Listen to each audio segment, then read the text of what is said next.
Okay, we're going to continue talking about books on shooting, and for this particular segment, I'm just going to cover a few of the books that were written by Massad Ayoob. Now, I've reviewed some of his titles already, but I'm just going to do a brief overview of some of the others that I have in my library. And the first I'm going to talk about is one of the most significant books in the field of personal protection with firearms, whether it's for military or civilian use. And it's this book, Stress Fire, Volume 1 of the Gunfighting for Police Advanced Tactics and Techniques. Now, Stress Fire is arguably the first book to address the problems of intense psychogenic stress in a gunfight.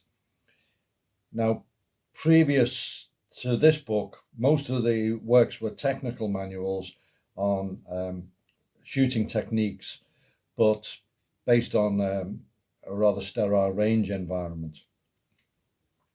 So what Mass did, he was, as I mentioned before, writing for a number of police professional magazines, and he interviewed a lot of the survivors of gunfights, officers who'd prevailed in a gunfight or been wounded or only just survived, had done well or had done badly. And talking to them, certain themes emerged, and the biggest one was the intense psychophysiological reactions under stress, and how the techniques that they were taught on the range didn't really prepare them for the realities of a gunfight. And there was a famous shootout in Newell in California with California Highway Patrol, and 4 officers were killed, and it was directly, some of it was directly attributed to the way they were trained, particularly in things like reloading the revolver. The range rules did not transfer it to the street. Now, of course, everything should be based on the street, and the convenience of range officers and training programs should be secondary to that. So Mass identified the problems, and what he did was he looked for solutions, and he found them in the martial arts, particularly in things like karate, which was designed to operate under stress, hand-to-hand combat, fighting. It's the most primal way of fighting is hand-to-hand. It's what we started with. So it's very much based on our physiology and psychology, and ways of stance, grip, body position, use of the sights, use of the trigger, and so on, had to be techniques that, rather than failing in a fight, would actually be fueled by the chemical processes, the adrenaline, the neurological response, the innervation of the nervous system, and so on, that happens in close combat. So Stress Fire is very much based on martial arts approaches. Some of the elements that Massad identified are things like tunnel vision. So many of the guys he debriefed spoke about it, and also the slowing down, which Massad terms tachypsychia. And it doesn't happen for everyone, and it doesn't happen all the time, but it happens in a significant number of cases. And even people who've been in some incidents and are skeptical of this kind of thing, suddenly find it can happen to them. So it's situational related rather than being a broad-based thing. A couple of the techniques in the book that I found particularly interesting is what he calls the stress fire star, which is a way of covering a 360-degree arc in a kneeling position, because kneeling is used quite a lot, for adapting to cover. And the other one is what he calls the punch technique, which is for single-handed shooting. And we found it very, very useful in bodyguard training, because a lot of the bodyguard training, particularly the individual bodyguarding, is if you have to shoot, it's going to be one-handed, because you are controlling a VIP. So, those two elements particularly were important. But it's a very significant book. Marcus pays tribute to it in his recent book on neuro-based training. Says it was a landmark book, and it really did advance the dance. There was a second volume which covers the combat shotgun, and it's equally as relevant and as full of really techniques for working under stress, just as much as the original Stress Fire. Then the next book I want to talk about is this one, the Ayoob Files, the book. Now, Mass started writing a column in American Handgunner called the Ayoob Files, and it was the aforementioned debriefs of survivors of gunfights. Many of them he had personally debriefed. Some are historical. He goes back into like the Wild West for a couple of the cases that he wrote about, but most of them are his personal knowledge, and indeed some of them are from cases that he worked on the courtroom defense for as an expert witness, and they're fascinating and totally relevant, because they give you a window into the realities of what's happening. And I just want to talk about one of the cases in it, which Mass actually lectured on one of the courses I was on, and it was just amazing.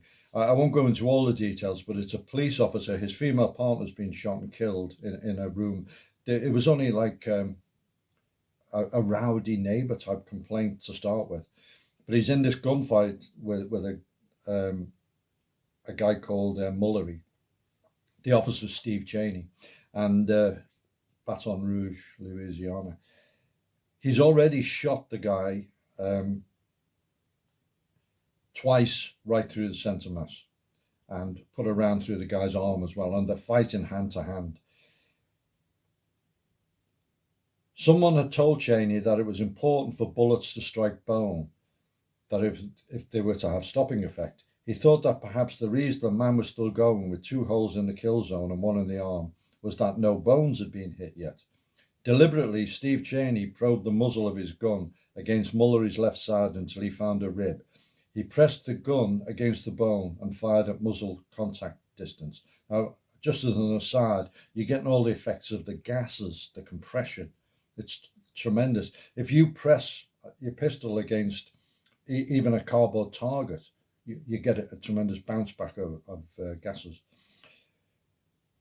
He pressed the gun against the bone and fired at muzzle contact distance. Mullery opened his mouth and released Cheney's hand. He said to him in a low growl, "Ooh, you got me a good one that time."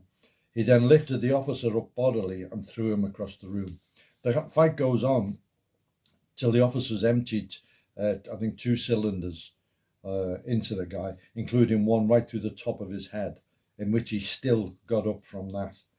And it wasn't until the hydraulics completely drained that the fight was over. And it's full of detail like that and amazing stories that make you want to go out and train even harder. So, tremendously highly recommended book. Another one, Straight Talk on Armed Defense. And for this book, Mass is the editor, and he's put together a panel of his colleagues and friends from the firearms training community. And there's many of them. Dr. William April, who's noted for his work. Tom Gibbons, I particularly follow his writing quite a lot. He's very common sense and down to earth. Marty Hayes, I'm familiar with his work. John Hearn, likewise. But for me, the cherry on the cake in this book is the chapter by Craig Douglas, also known as Southnorth. Now, Craig has done quite a bit of material. He teaches lots and lots of courses, but he does a lot on DVD. And apart from writing on forums, he hasn't really written that much. And in this book, his chapter is the criminal assault paradigm, and it's solid gold. And really it cries out for Southnorth to write a book, because his material is so really cutting edge is an overused term, but it's revolutionary. Really is. He's revolutionized the training. Much of his stuff scenario based. It's all based on his experience as well, which is vast. So really good book and a good list of authors in it. And the final one I want to talk about very briefly is another of the Gun Digest series about the Sig Sauer. Like all the Gun Digest books, it's very detailed.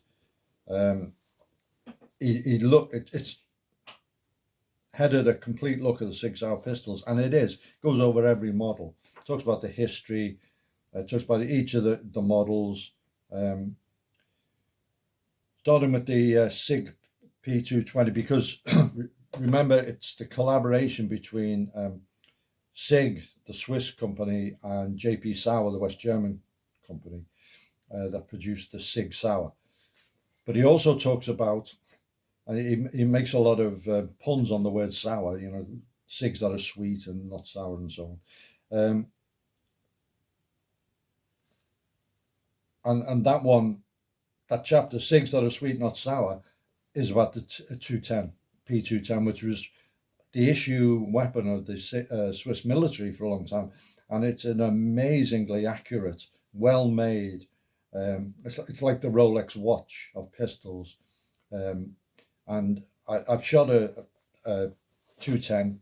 Jan Stevenson, who was the editor of Handgunner magazine over here, he used to shoot one. He used to shoot it competitively, and it was just Swiss watch. It was really it was fun to shoot. And my experience with the Sig really is limited to the 228, which I shot for quite a while. My opinion of the Sig is I best sum it up as a workmanlike pistol. It's not like the 1911. It's not like the P7, which are kind of masterpieces in my opinion. It's not like the Glock, which has got enormously mass appeal. Because shooting the Sig is slightly more complicated than shooting the Glock. Although, personally speaking, I shot them identically. I couldn't, on the target and the timer, I couldn't differentiate between the two, so there wasn't a problem. But the price difference is the thing. The Sig is quite expensive compared to the Glock, and I can't see why, because it's fine, it works well, but there's no fantastic workmanship in it. Having said that, I always enjoyed it, and it's become really popular in a lot of law enforcement, and mass lists the different agencies that use the different models and so on. Secret Service used the 229, Federal Air Marshals use it as well, which is the upgrade of the 228. And it's not in the book, but recently the US Army is adopting a new SIG as their standard sidearm. So it really has done well. Anyway, that's a Miscellaney of Massad's books, and he's writing. He's a superb writer. It's always full of information, and I reread these quite frequently. And I always get a lot from them.